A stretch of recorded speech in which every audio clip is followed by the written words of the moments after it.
কৃপা পারাবার সজল জলদ শ্রেণী রুচির রমা বাণী রাম স্ফুরতমল পঙ্কেরুহ মুখ সুরেন্দ্রয়ারাধ্য সতীগণ শিখা গীত চরিত জগন্নাথ স্বামী নয়ন পথগামী ভব তুমে রথারূঢ় গচ্ছন পথি মিলিত ভূদেব পটলই स्तुति पादुर्भावं प्रतिपदम उपकर्ण सदयो दयार सिंधु बंधु सकल जगता सिंधु सदयो जगन्नाथ स्वामी नयन पथगामी भवतु मे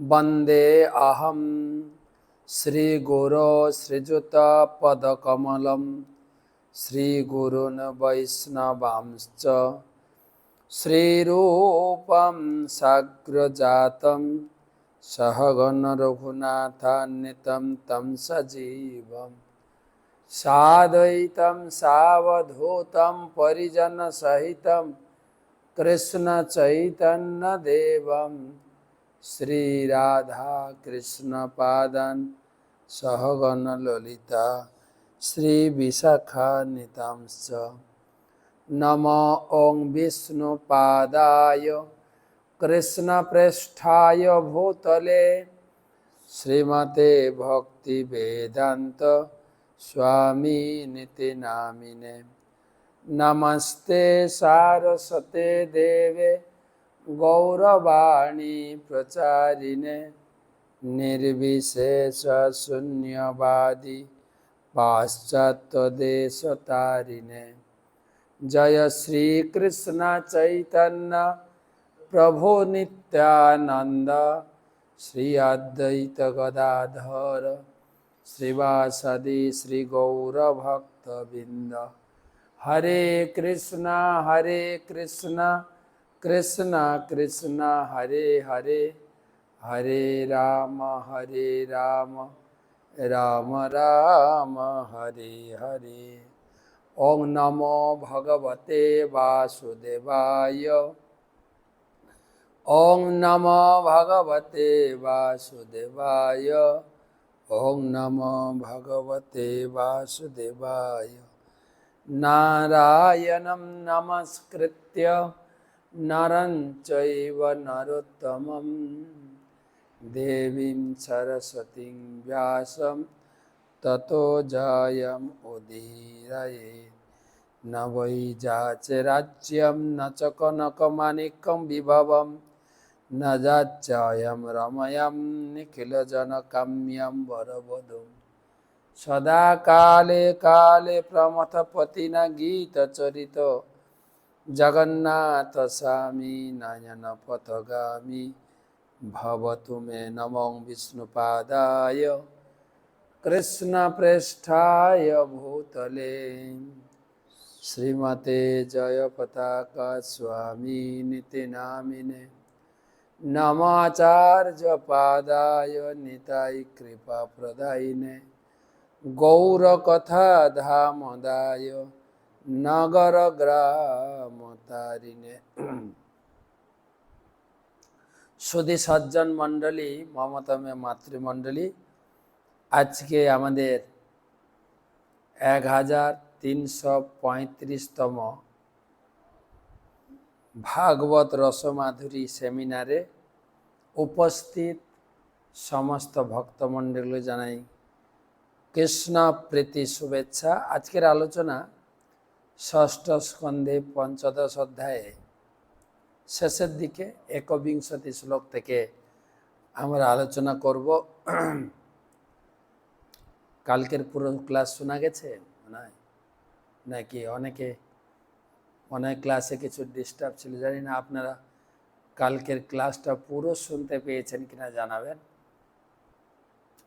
नेटेर कारणे यदिओ मायापुरे रयेछि मायापुरे आज थेके विशाल धूमधाम अनुष्ठान शिल भक्तिचारु स्वामी गुरु महाराजेर तिरोभाव उत्सव उपलक्षे बहु संख्यक भक्तेर उपस्थित सम्मिलित सबाई मिले शिल प्रभुपाद तथा শিল ভক্তিচারু স্বামী গুরু মহারাজের গুণকীর্তনে মুখরিত হয়েছেন।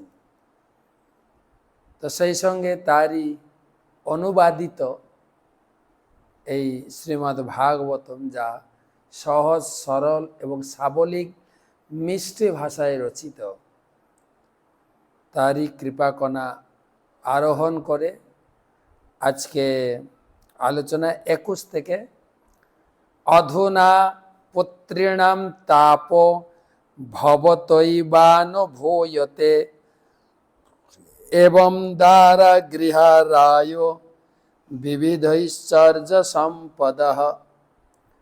অধুনা পুত্রিণাম তাপ ভবতৈবানুভূয়তে এবং দ্বারা গৃহারায় বিবিধৈশ্চর্য সম্পদ। শব্দাদয়শ্চ বিষয়াশ্চল রাজ্য বিভূতয় মহিরাজ্যং বলম কোশ ভৃত্যামাত্য সুহৃজ্জনাঃ। সর্বে অপি সুরসেনে মে শোকো মোহ ভয়ার্তিদা গন্ধর্বরং নগর প্রখ্যা স্বপ্ন মায়া মনোরথা।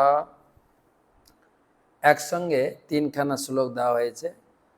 অধুনা পুত্রিণাম তাপ ভবতৈবানুভূয়তে এবং দ্বারা গৃহারায় বিবিধৈশ্চর্য সম্পদঃ। শব্দাদয়শ্চ বিষয়াশ্চল রাজ্য বিভূতয় মহিরাজ্যং বলম কোশ ভৃত্যামাত্যা সুহৃজ্জনাঃ।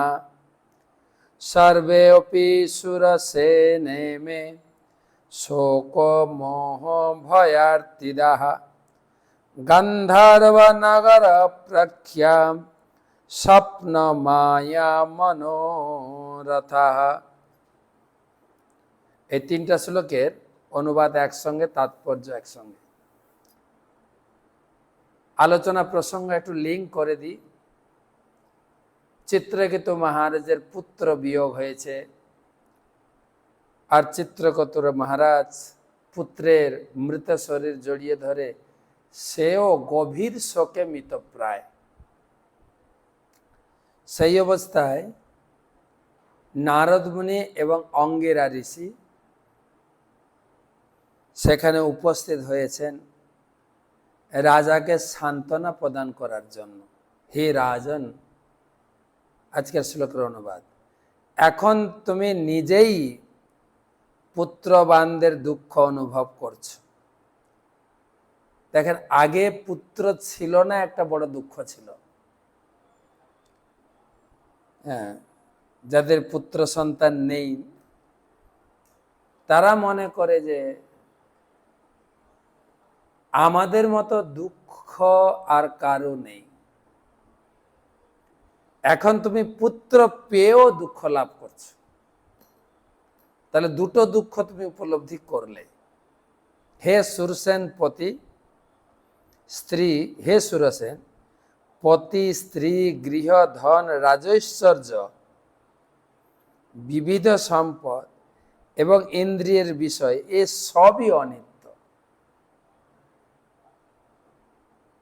এটা কোনোটাই নিত্য নয়। আমরা ভুলবশত নিত্য মনে করি। বহু কষ্টার্জিত ধন সম্পদ প্লাস আমাদের বাংলায় দেখা যায় বাঙালির বাড়ি, মুসলমানের দাড়ি, পাঞ্জাবির গাড়ি, কখনো কখনো বললে মুসলমানের হাঁড়ি। তো বাঙালি যদি কোনো ক্রমে একটা চাকরি পায়, পুরানো বাড়িতেও থাকবে না। চাকরি সূত্রে, ব্যবসা সূত্রে সে শহরে গিয়ে, দেশে বিদেশে গিয়ে ভাড়া বাড়িতে করে থাকবে, এবং পুরো চাকরি, সারা জীবনের চাকরির পয়সা দিয়ে একটা মানানসই নিজের মতো একটা বাড়ি বানাবে। এমনকি সারা জীবন চাকরি করে আমার কত টাকা আমি পিএফডি পাবো, গ্র্যাচুইটি পাবো, সেই হিসাব করে কোম্পানি থেকে বা সরকার থেকে লোন নেয়। তার চাকরি শেষ হবে, লোন মিটে যাবে, দিয়ে নিজের একটা সুখের বাড়ি বানায়। মনে করে আমার চাকরিতে আমি ভাড়া বাড়িতে থেকেছি, লোকের বাড়িতে থেকেছি, এখন এটা আমার নিজের বাড়ি। ঠিক লকডাউনের আগে 2017 সালে আমি একটা মেসেজ পড়ছিলাম পেপারে, একজন জওয়ান, বীর জওয়ান, তিনি এরকম টাকা নিয়ে বাড়ি বানিয়েছেন। দুর্গাপূজার ছুটিতে আসবেন 2 বছর পরে, তখন বাড়িটা উদ্বোধন হবে। তো সেই নিউজ পেপারের যে ক্রোড়পত্র মেসেজটা দিয়েছেন যে তিনি বাড়ি এসেছেন কিন্তু সশরীর না, ডেড বডি এসেছে, মানে তিনি মারা গেছেন। অর্থাৎ বলা হচ্ছে আমি হয়তো চাকরি সূত্রে, ব্যবসা সূত্রে ভাড়া বাড়িতে অনেকদিন কাটিয়েছি, মন সন্তুষ্ট না হলেও যে ঘরটা একটু ভালো করে সাজাবো, এটা নিজের বাড়ি না, তো কি করে সাজাবো? নিজের বাড়ি হলো না সাজাতাম, কিন্তু চাকরি রিটায়ার্ড পরে আপনি নিজের বাড়ি বানাবেন, বরং ভাড়া বাড়িতে বেশি দিন কাটিয়েছেন, নিজের বাড়িতে বেশি দিন থাকবেন না। কেননা আমাদের শুধু বাড়ি নয়, এই শরীরটাও ভাড়া। যতদিন ভগবান রাখবেন ততদিন থাকব, কিন্তু আমরা মনে করি এটা নিত্য। আমি এই বাড়ি ছেড়ে কোনোদিন যাব না মনে করি। এর আগেও একটা কাহিনী শুনিয়েছিলাম, একটা সাধু বাবা গাছের গোড়ায় বসে হরি নাম জপ করছে, আর তার পাশে একটা দালান বাড়ি উঠেছে। বাড়ির মালিক চিন্তা করছে, বাবা তুমি হরিনাম করে কি পেয়েছ, আমি হরিনাম না করে কি পেয়েছি তোমাকে দেখাবো। কপটতা করে তার কাছে গিয়ে কপটতা করে ইনিয়ে বিনিয়ে বলছেন, সাধু বাবা আমি একটা ছোট্ট বাড়ি করেছি, আপনি যদি একটু পদধূলি দেন আমি খুব খুশি হতাম। বলতে না না, আমি ওইসব বাড়িতে, বলে একটু কৃপা করুন। তাকে নিয়ে গেছেন বাড়িতে, গেটে ঢুকে দেখাচ্ছেন এইটা আমার বেডরুম থেকে চালু করে, এটা আমার বেডরুম, পরে এটা হচ্ছে আমার মিটিং রুম, তারপরে এটা eating dining hall, kitchen, reading room, ঘুরে ফুরে পুরো বিল্ডিং ঘুরে ঘুরে যেখান থেকে শুরু হয়েছিল সেখানে আবার পৌঁছেছেন বেডরুমের কাছে। সাধু বাবা এত পর্যন্ত একটাও রেসপন্ড করেননি, কোনো কথা বলেননি। শুনেন, আপনাকে বাড়ি দেখাবো, আমি কি করেছি বলবো, আপনি যদি কিছু না বলেন আমার ভালো লাগবে? বলুন না, ভালো লাগবে না তো। কিন্তু আত্মীয় স্বজন ফুলিয়ে ফাঁপিয়ে আপনাকে ভালো লাগাবেই, কিন্তু কথা বলে। সাধু কিছুই বলছে না, তো বলছেন কি ব্যাপার? বাড়ির মালিক বলছে, সাধু আপনি কিছু বলছেন না যে, আপনার কি ভালো লাগেনি বিল্ডিংটা? বলছে না, লেগেছে, তবে কিছু বলছেন না। কি বলবো, শুনতে চাইছো কি বলবো? না বলুন। বিল্ডিংটা সুন্দর হয়েছে কিন্তু একটা খুঁত থেকে গেছে। বলে খুঁত? সে কি? আপনি কি করে বলতে পারেন? আপনি কি ইঞ্জিনিয়ার নাকি? বলে ওই জন্য তো আমি কিছু বলিনি। আপনি এখন বলতে বললেন, আমি যেই বলা শুরু করেছি আপনি রেগে যাচ্ছেন কেন? না আপনি বলুন কি খুঁত আছে। তো দরজার দিকে আঙ্গুল দেখিয়ে বলছে, এটা কিসের জন্য? না এটা দরজা, ঢোকা বেরোনো। বলে এইটাই আপনার খুঁত হয়ে, এইটাই আপনার ত্রুটি। বলছে মানে দরজাটা রেখেছেন কেন? বলছে এটা আমার বেডরুম, ঢুকো বেরোনোর জন্য একটা দরজা থাকবে না? কি বলেন আপনি? আপনি যে কি বলতে চাইছেন আমি বুঝতে পারছি। আমি বলতে চাইছি এইটা, আপনি তো বাড়ি বানিয়েছেন এতে পার্মানেন্ট থাকার জন্য, কিন্তু আপনাকে তো ওই দরজা দিয়ে বের করে নিয়ে যাবে, কেন দরজা বানিয়েছেন বেরোনোর জন্য। যে দরজাটা না বানাতেন তাহলে থাকতেন। তখন উনি বুঝতে পেরেছেন সাধু কি বলতে চাইছে, অর্থাৎ বাড়িটা নিত্য নয়, কোনো কিছু না, এই শরীরটাও না। যতই একে ডাব সাবান, লিরিল সাবান, স্যান্ডোলিনা, চন্দন সাবান যত দিয়ে ঘষুন, যত প্রকার কসমেটিক্স ব্যবহার করুন, এটা যতদিন ভাড়া দেওয়া আছে ততদিন ভাড়া শরীর। ভগবদ গীতায় ভগবান বলেছেন এটা হচ্ছে ক্ষেত্র, আর ক্ষেত্রজ্ঞ হচ্ছে আত্মা। আত্মা জীবনের পর জীবন এই ক্ষেত বা বডি চেঞ্জ করছে। সুতরাং এটা সেজন্য কেন বলছেন পতি, স্ত্রী, গৃহ, ধন, রাজৈশ্বর্য, বিবিধ সম্পদ, ইন্দ্রিয়ের বিষয় সবকিছু অনিত্য। আর এগুলো রাজ্য, সামরিক শক্তি, ধনাগার, ভৃত্য, অমাত্য, আত্মীয় স্বজন, এরা সকলেই ভয়, শোক, মোহ, দুঃখের কারণ। আমার দুঃখের কারণ এরা। যেরকম তোমার পুত্র ছিল না তার দুঃখ, পুত্র এসেই মারা গেল দুঃখের কারণ বেড়ে গেল। পুত্র ছিল না এক প্রকার দুঃখ, আর পুত্র আসার পরে আর একরকম দুঃখ। বর্তমান সমাজটা নিজের নিজের অনুভবটাকে একটু মিলিয়ে নেন, দেখবেন যাদের সন্তান আছে যাদের নেই,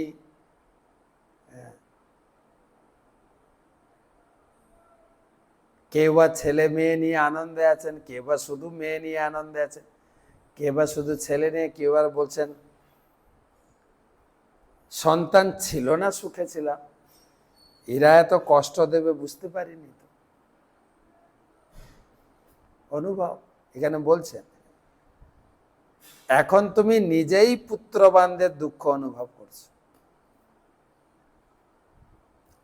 এরা গন্ধর্ব নগরের মতো অরণ্যের মধ্যে কল্পনার দ্বারা সৃষ্ট এক বিশাল প্রাসাদের মতো।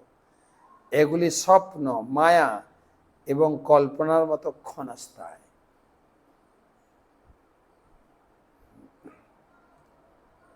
কবি বিদ্যাপতি গান লিখেছেন, কমল দলমল জীবন টলমল। কমলে পদ্ম পাতা, তাতে জল পড়লে জল তো ভিজায় না, যখন পাতাটা বাতাসে নড়ে জলটাও নড়ে। আমাদের জীবনটাও এরকম নড় বড়ে, সোজা কথা জীবনটা নড় বড়ে।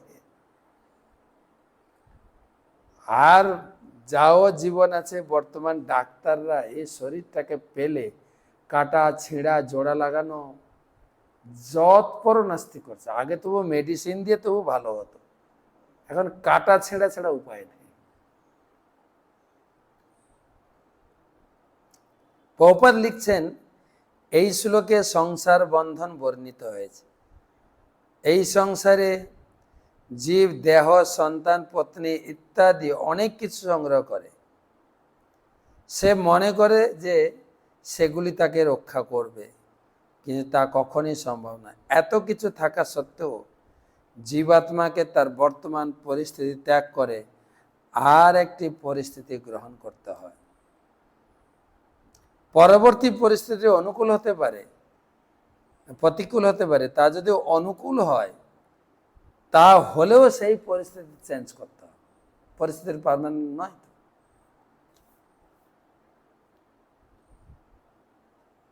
এইভাবে জড় জগতে দুঃখ দুর্দশা নিবৃত্তি হয়। দুঃখ দুর্দশা নিবৃত্তি আচার্যগণ গিয়ে গেছেন যে পশু পাখি হয়ে থাকি স্বর্গে বা নিরয়ে, তব ভক্তি রুহু ভক্তি বিনোদ হৃদয়ে। আমি যে পরিস্থিতিতে থাকি না কেন, যদি নিজেকে ভগবানের সঙ্গে লিঙ্ক করে থাকি, তাহলে আমার জীবন কিছুটা সেফ। আমরা এই ভাগবতের এই অংশ থেকে একটা জিনিস অনুভব করা দরকার, এটা কিন্তু চিত্রকেতু রাজার পরিস্থিতি ছিল না, এটা আমাদের পরিস্থিতি চিত্রকেতু রাজার মাধ্যমে ফুটিয়ে তোলা হয়েছে। দৃশ্যমানা বিনার্থেন নদৃশ্যন্তে মনোভবাঃ কর্মভিধায়তো নানা কর্মাণি মনসো ভবন। দৃশ্যমানা বিনার্থেন নদৃশ্যন্তে মনোভবাঃ কর্মভিধায়তো নানা কর্মাণি মনসো ভবন। স্ত্রী, সন্তান, সম্পত্তি, এই সমস্ত দৃশ্যমান বস্তুগুলি স্বপ্নের মতো এবং মনকল্পিত। প্রকৃতপক্ষে আমরা যা দেখি তা কোনো বাস্তব সত্তা নেই। কিছুক্ষণের জন্য তা দৃষ্ট হয়, তারপর তার আর অস্তিত্ব থাকে না। আমাদের পূর্বকৃত কর্ম অনুসারে আমরা এই প্রকার কল্পনা সৃষ্টি করি, সেই অনুসারে পুনরায় কার্য করি। এটা সংসারটা একটা স্বপ্নের মতো, বারবার বোঝানো হচ্ছে এদের বাস্তব সত্তা নেই। এ কথা নারদ মুনি অঙ্গিরা ঋষি চিত্রকেতু মহারাজকে বোঝাচ্ছে, যার সদ্য সন্তান বিয়োগ হয়েছে, পুত্র সন্তান। সেই অবস্থায় এই কথাগুলো মাথায় ঢুকবে তো? যা কিছু জড় তা সবই মনের কল্পনা, কারণ তা কখনো দৃশ্যমান নয়। আমরা স্বপ্নে, রাত্রে যখন আমরা বাঘ বা অথবা সাপের স্বপ্ন দেখি, তখন সেগুলি প্রকৃতপক্ষে না থাকলেও ভয়ে ভীত হয়, কারণ স্বপ্ন সৃষ্ট বস্তুর দ্বারা প্রভাবিত হয়। যা কিছু জড় তাই স্বপ্নের মধ্যে, কারণ তার বাস্তবিক অস্তিত্ব নেই। তো বারবার চিত্রকেতু মহারাজকে বিভিন্ন বিষয়, বিভিন্ন উদাহরণের মাধ্যমে বুঝাচ্ছেন আমাদের জীবনটা, আমাদের পরিস্থিতি, আমাদের পরিবার, আমাদের এই গড়ে তোলা সংসারটা সব স্বপ্ন।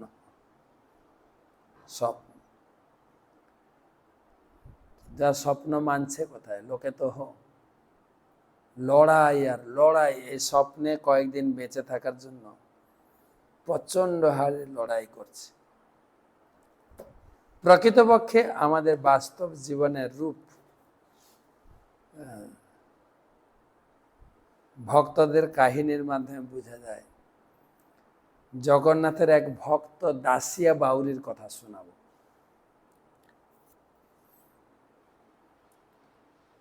পুরী থেকে 2 কিলোমিটার দূরে দাসিয়া বাউরি নামে একজন নিম্ন শ্রেণীর উপজাতি বাস করত।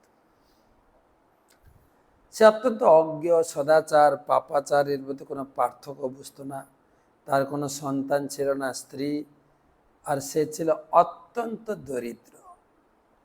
পেশায় ছিল তাঁতি, কাপড় বুনতেন এবং বিক্রি করে কোনো রকম পরিবারের ভরণ পোষণ চলত। উৎসবের দিনগুলিতে তিনি পাশের গ্রামে ব্রাহ্মণের বাড়িতে যেতেন, ভগবানের গুণ কীর্তন হতো এবং ওখানে প্রবচন হতো, পাঠ হতো। যদিও তার অর্থ বুঝতো না, কিন্তু তার ভালো লাগতো। কোনো দিন ঘরে কিছু নেই, এটা বিরক্ত হতো না। কোনো রকম ভগবানের নাম কীর্তন শুনে তার সময় কেটে যেত। এবারে তারপরে সে গুরু দীক্ষা গ্রহণ করলো, মন্ত্র নিল, তুলসী মালা পরলো, তিলক পরলো।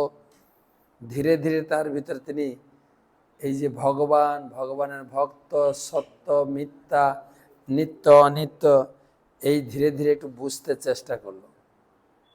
এবং তখন সে ভগবানকে অভিমান করে আক্ষেপ করত, হে বিধাতা, কেন আমাকে এইরকম নিচু কুলে জন্ম দিয়েছেন? এই নিচু কুলে জন্মগ্রহণ করে কি করে আমি ভক্তি লাভ করতে পারব? তো একসময় রথের সময় দেখছেন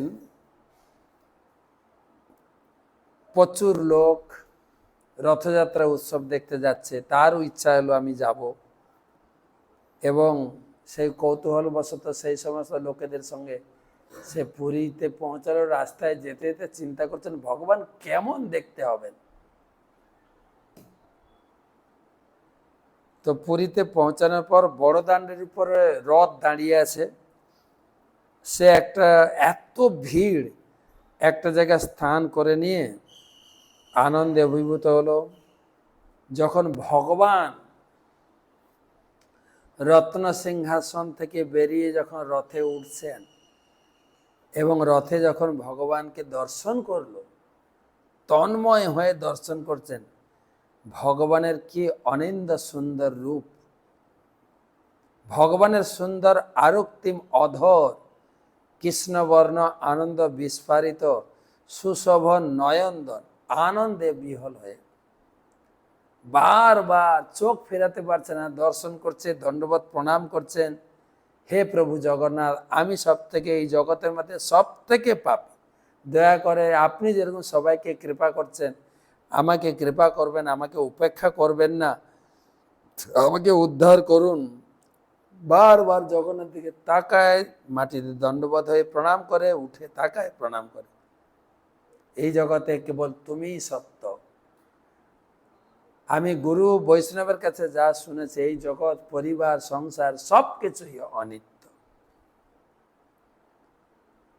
হে প্রভু, আমার যা কিছু আছে আপনাকে দিয়ে আমি আত্মসমর্পণ করছি, দয়া করে আমার এই দেওয়া নৈবেদ্য আপনি গ্রহণ করুন, আমাকে কৃপা করুন।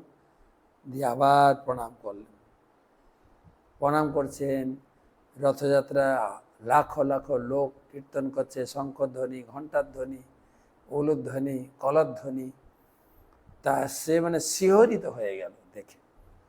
তারপরে রথযাত্রার দর্শন করে সন্ধ্যার সময় বাড়ি ফিরেছে। বাড়ি ফেরার পরে হাত ধুয়ে বসে তার স্ত্রী তাকে খেতে দিয়েছে।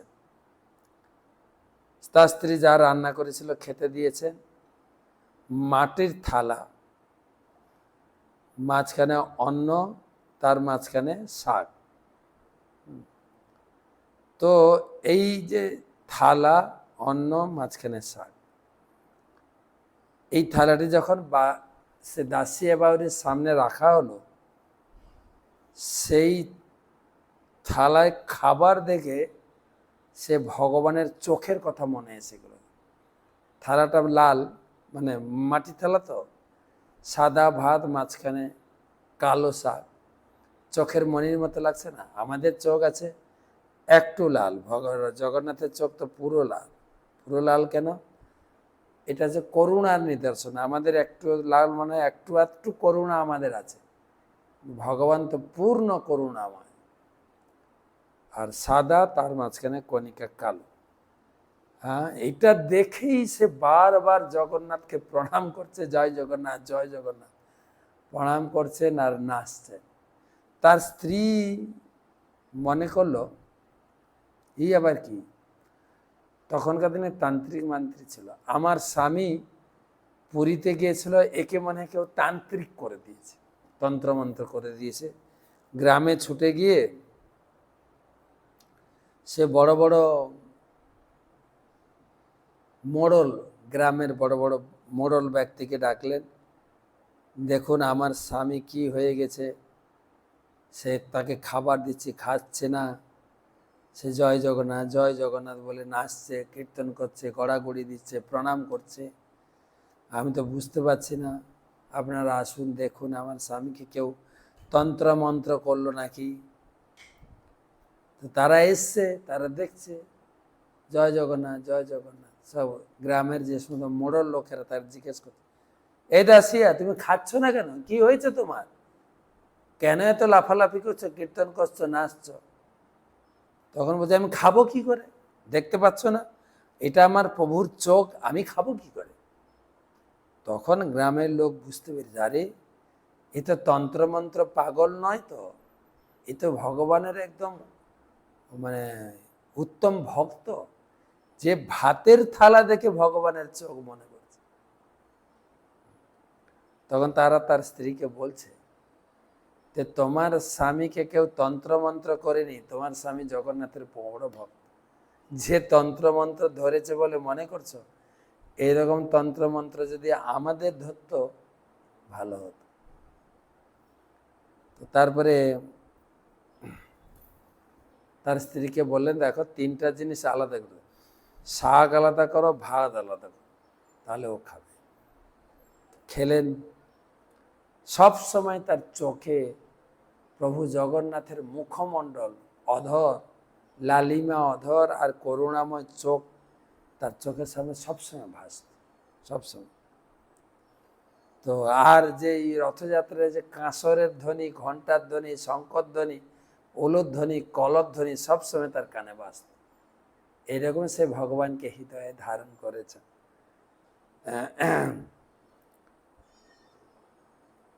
তো ভক্ত ভগবানের অত্যন্ত প্রিয়।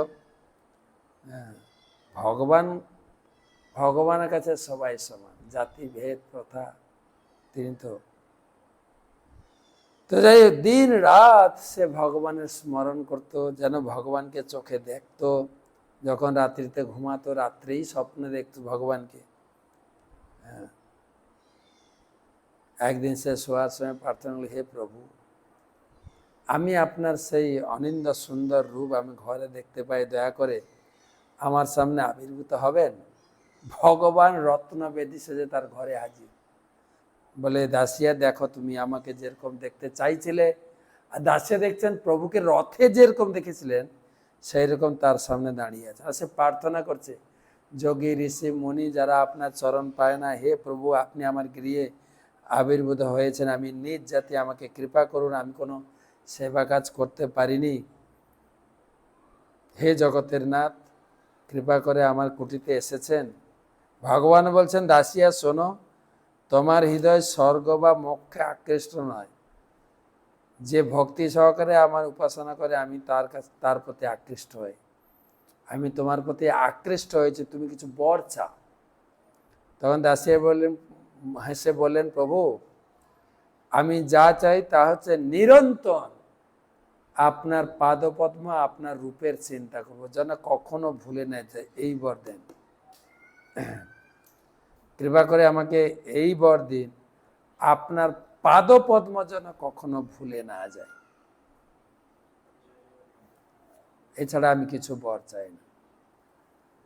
ভগবান বললেন, তোমার জীবন ধন্য, যখনই তুমি পুরী যাবে আমার মন্দিরের উপরে যে নীলচক্র দর্শন করলে সেখানে আমাকে দর্শন করতে পারবে। এই বলে ভগবান অন্তর্ধান হয়ে। তো একদিন দাসিয়া কাপড় নিয়ে গ্রামে বিক্রি করতে করতে একটা ব্রাহ্মণের বাড়িতে ঢুকেছে। ব্রাহ্মণের নারকেল গাছে একটা নারকেল দেখে আকৃষ্ট হয়েছে।